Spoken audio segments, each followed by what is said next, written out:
Hello friends, അപ്പം നമ്മൾ രണ്ടാമതും മക്കളായിട്ട് ഹോസ്പിറ്റലിൽ പോകാം കേട്ടോ. എൻ്റെ ജീവിതം പിന്നെ ഇങ്ങനെ ഹോസ്പിറ്റലിൽ പോയി പോയി തീരും, അത്രേ ഉള്ളൂ.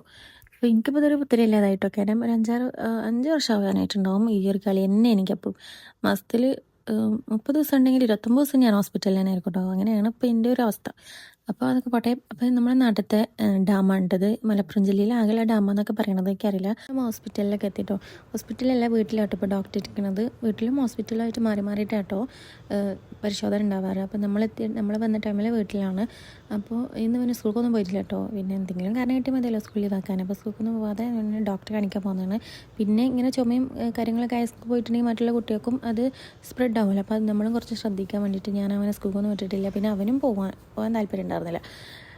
കാരണം വയ്യാതാകുമ്പോൾ എനിക്കും ഒരു ബുദ്ധിമുട്ടാണ് പറഞ്ഞേക്കാൻ. അപ്പോൾ അങ്ങനെ പിന്നെ മരുന്നൊക്കെ വാങ്ങിയിട്ടുണ്ടായിരുന്നു കേട്ടോ. ഇവർ രണ്ടുപേരെയും കുറച്ച് മാനേജ് ചെയ്യാൻ വേണ്ടിയിട്ട് നല്ല റിസ്ക് തന്നെയാണ്. കാരണം മൂത്ത മോന് കുറച്ച് വികൃതി കാര്യങ്ങളൊക്കെ ഉണ്ട്. അപ്പോൾ അതുകൊണ്ട് അങ്ങനെ പിന്നെ അത് കഴിഞ്ഞ് കാണിച്ചു പോകുന്നു കേട്ടോ. പിന്നെ ഞാൻ കുറച്ച് സാധനങ്ങൾ വാങ്ങാറിയപ്പോൾ ഇവർക്ക് ഇങ്ങനത്തെയൊക്കെ വേണം. ഇതൊക്കെയാണ് ആകെയുള്ള പ്രശ്നങ്ങൾ. നമ്മളിവിടുന്ന് കുറച്ച് തന്നെ കേട്ടോ ഡോക്ടർ വീട്ടിലേക്ക്.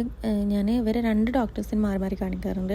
നല്ല ആസ്മ കൂടിയിട്ടുണ്ടെങ്കിൽ വേറെ ഡോക്ടറായിട്ടാണ് ഞാൻ കാണിക്കാറുള്ളത്. മോളെ ആണെങ്കിലും പിന്നെ ഞാൻ ഇവനെയൊക്കെ സ്ഥിരം കാണിക്കാറുള്ള ഡോക്ടറാണ്. അപ്പോൾ ഇത്രയേ ഉള്ളൂ കേട്ടോ. ബൈ.